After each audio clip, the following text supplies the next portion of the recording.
नमस्कार बंधुगण मोर YouTube channel Alexa lifestyle आपण मानक स्वागत।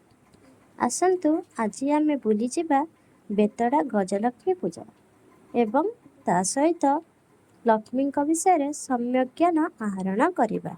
आपण माने समस्ते जानिछंती आज समग्र राज्य में आनंद उल्लासर सहित धन संपद ऐश्वर्य समृद्धिर देवी माँ गजलक्ष्मी पूजा करा जाउछि।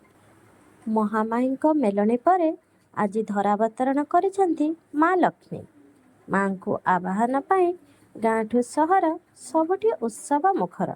लक्ष्मी पुराण अनुसार सत्य जुगरे देवता और दानव माने समुद्र मंथन करथिले। समुद्र समस्त रत्नर भंडार, तेणु समुद्र को रत्नाकर कह जाए कारण यह समस्त प्रकार रत्न को निज बक्षरे धारण करिथाए।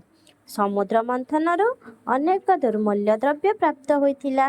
सेही मंथनरू आदिशक्ति जगत जननी लक्ष्मी मध्य आविर्भूता होइथिले।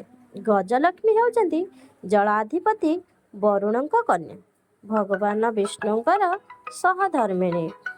माँଙ୍କ उभय पार्श्वरे दुईटी गजहस्ती जलाभिषेक मुद्रारे दंडायमान रहिथिबारु माँଙ୍କୁ गजलक्ष्मी भावे आराधना करा जाइଥାଏ।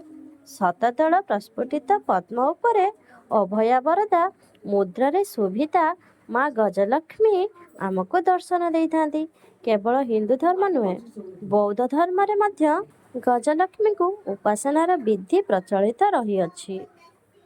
माँ लक्ष्मी हेउचंती धनदा एवं सुखदा। विष्णुଙ୍କ गृहिणी हेतु से समग्र जगतर अन्नदात्री।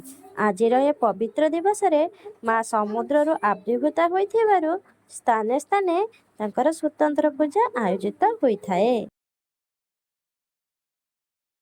जे लक्ष्मीଙ୍କର अनेक रूप रही, सेथिमध्यरु लक्ष्मीଙ୍କର 8टी रूप जीवन में समस्त सबु प्रकार सुख प्रदान करिबारे सहायक होइथांते।